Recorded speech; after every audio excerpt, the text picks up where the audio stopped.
제가 이에 대해서는 오전 발표 시간에 대충 말씀을 드린 것 같은데요.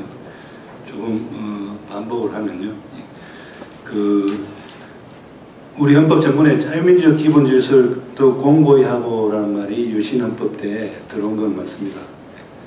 왜 들어왔겠느냐, 그 배경에 대해서 저도 고민하고 자료도 좀 찾아보려고 노력해 봤는데요. 제가 갖게 된 결론은 그 당시 박정희 대통령의 집권이 굉장히 위협받고 있었다.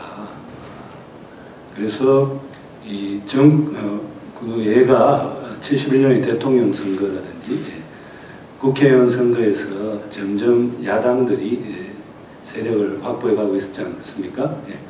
그래서 정권 유지, 정권 연장을 위해서 헌법을 뜯어고치면서 정권 유지를 위해서 이념 대립의 체제를 악용한 것이 아닌가 생각합니다. 그래서 북한으로 대표되는 그 공산 세력에 반대되는 그런 민주 세력으로서의 대한민국을 부각시키기 위해서 북한의 헌법에 보면 북한은 북조선 인민민주주의공화국이라 되어 있거든요. 인민민주주의라는 말을 쓰고 있어서 근데 이게 뭐 정치학이나 헌법학에서 인민민주주의라는 말은 그렇게 개념이 확립된 용어가 아닙니다. 그냥 북한에서 그렇게 쓰고 있는데요. 이 민주주의에 반대되는 개념으로 자유민주주의라는 말을 쓰고 있는데 사실은 반공주의라는 말을 쓰고 싶었겠죠. 그런데 헌법에 반공주의라는 말을 쓸 수는 없으니까 더 그럴듯하게 자유민주주의라는 말을 그렇게 사용한 것 같고요. 그런데 자유민주주의는 원래 반공주의가 아닙니다. 오히려 자유민주주의는 오전 시간에 말씀드린 대로 국민의 자유와 자유를 최대한 확보할 것을 명하는 그런 자유주의와 민주주의 합성이기 때문에 자유민주주의 하에서는 오히려 여러 가지 국민의 언론, 출판, 집회, 결사의 자유나 사상의 자유, 양심의 자유 이런 자유들이 최대한 확보되어야 하는 것입니다. 그런데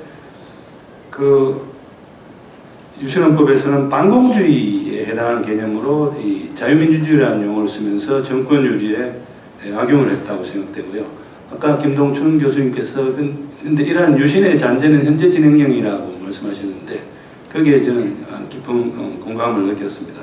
왜냐하면 그 후에 몇 년 전에 동국대 강정구 교수 사건이 터져서 강정구 교수가 뭐 6.25 전쟁을 뭐 민족해방전쟁이다 하고 뭐 김일성을 다소 찬양한 듯한 그런 글귀를 방명록에 남기고 그랬습니다. 그러자 보수 진영, 특히 보수 언론들은 이러한 자유민주주의 헌법에 반하는 발언과 행동을 한 강정구 교수를 즉각 구속하라라고 사설 등을 통해서 이야기했습니다.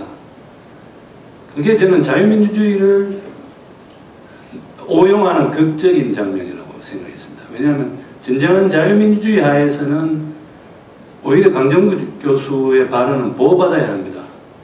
왜냐하면 강정구 교수는 사상의 자유를 누리고 있고 그리고 자기가 공부한 결과를 자유롭게 말할 수 있는 학문의 자유를 누리고 있기 때문입니다. 그런데 오히려 아이러니하게도 보수 언론들은 그 당시 자유민주주의 헌법을 부정하고 거기에 반하는 발언하는 강정구를 당장 구속하라고 이야기하는 그런 장면을 연출했는데요. 그 장면이 말해주는 게 바로 이 유신 이래로 그리고 현재까지도 일부 진영에서는 이 자유민주주의를 그야말로 오용하고 있다. 그러면서 헌법이 주관하는 자유민주주의의 참뜻을 훼손하고 있다라는 생각을 가지게 됩니다. 이상입니다.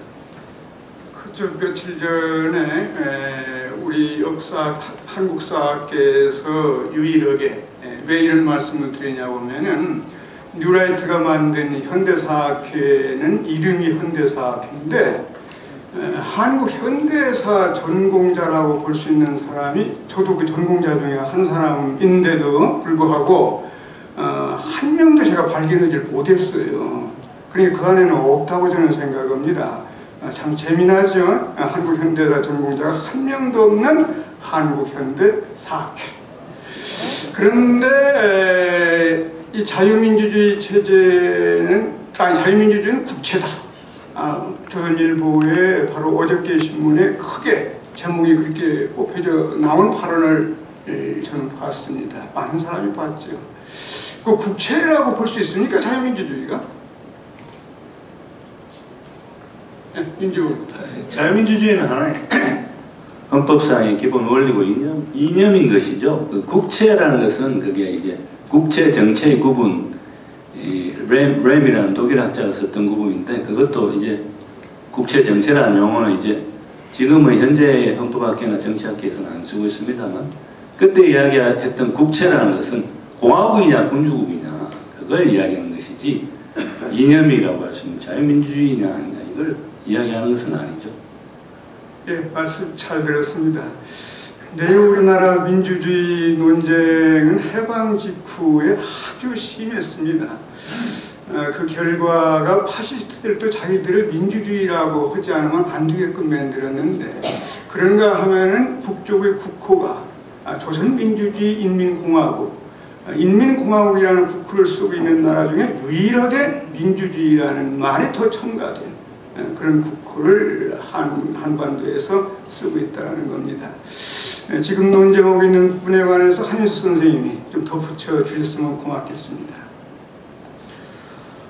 지금 민주주의 앞에 수식어를 붙여놓은 것 중에서 제대로 된 것이 없습니다. 우리가 지금 유신체제 공부하고 있는데 한국적 민주주의라고 이야기했죠. 그래서 한국적 민주주의는 민주주의하고 민주주의 일부가 아니고 민주주의가 아니었던 거죠. 뭐 교도 민주주의, 그 민주주의 아니거든요. 그래서 민주주의 앞에 수식어가 붙는 것은 굉장히 수상합니다. 우리가 이제 분명히 할 수 있는 것은 대한민국의 어떤 정통성의 핵심이 헌법 제1조에 있다고 생각하는데요. 대한민국은 민주공화국이다 라고 하는 말, 그것은 1948년에 만들어진 것이 아니고요. 1919년 4월에 대한민국이라는 단어가 역사에서 처음 등장할 때 상해에서 대한민국 임시헌장 제1조가 대한민국은 민주공화국으로 함 이렇게 돼 있었습니다. 거기에 바뀐 거는 함을 이다로 바뀐 거 외에는 없어요. 근데 그 1조는 임시정부의 헌법 수정이 계속 나오는데 1조는 한 번도 바뀐 적이 없습니다. 그 다음 1948년부터 지금까지 한 번도 바뀐 적이 없습니다. 1조 대한민국 민주공화국이다.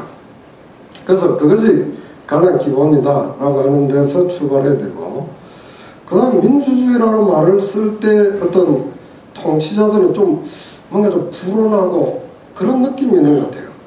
왜냐하면 민주주의라고 하는 것은 국민주권, 국민이 권력자를 거꾸로 들을 수 있다는 엄청난 의미가 들어있거든요. 그러니까 그런 어떤 국민주권이 갖는 폭발성 이런 것 때문에 조금 불온하고 통제돼야 되지 않는가 이런 생각이 하나 있는 것 같고, 지금 지금 자유민주주의 임지봉 교수님 오전에 이야기했겠습니다만은 원래 독일의 영어에는 Free and Democratic Basic Order, 그걸 정확하게 자유하고 가운데 점 찍고 민주적 기본질서 요 뜻입니다. 자유로운 기본질서, 민주적 기본질서 이렇게 된 건데, 자 그것을 가운데 좀 빼고 자유민주적 기본질서 하니까 마치 자유민주주의인 것처럼 하는데, 자유민주주의가 저는 나쁘다고 생각하지 않는데요. 이 사람들이 자유민주주의라고 이야기할 때 진짜 쓰고 싶었던 것은 반공민주주의 이 말을 쓰고 싶었던 건데, 반공이라는 단어가 반공을 국시로 함, 이게 5.16 혁명공약 제1호잖아요. 그래서 무슨 반공이 국시냐, 민주주의가 국시지 이런 논쟁이 있었고, 국시란 말을 왜 쓰냐, 국채 국시라고 하는 거는 저기 천황제 하에서 일본이 절개 쓰던 용어다. 우리나라의 국채 국시는 헌법에 명시된 대한민국 민주공화국이다 이거밖에 없는 거예요. 그래서 그 말을 쓸 필요도 없지만, 그래서 반공을 국시로 쓰고 싶은 사람들이 그 포장 용어로서 자유민주주의를 내세운다. 저는 민주주의 앞에 어떤 수식어가 붙는 것, 그것은 역사적 경험에서 다 뭔가 의심쩍은 것으로 경계해야 된다 그렇게 생각합니다. 예, 고맙습니다.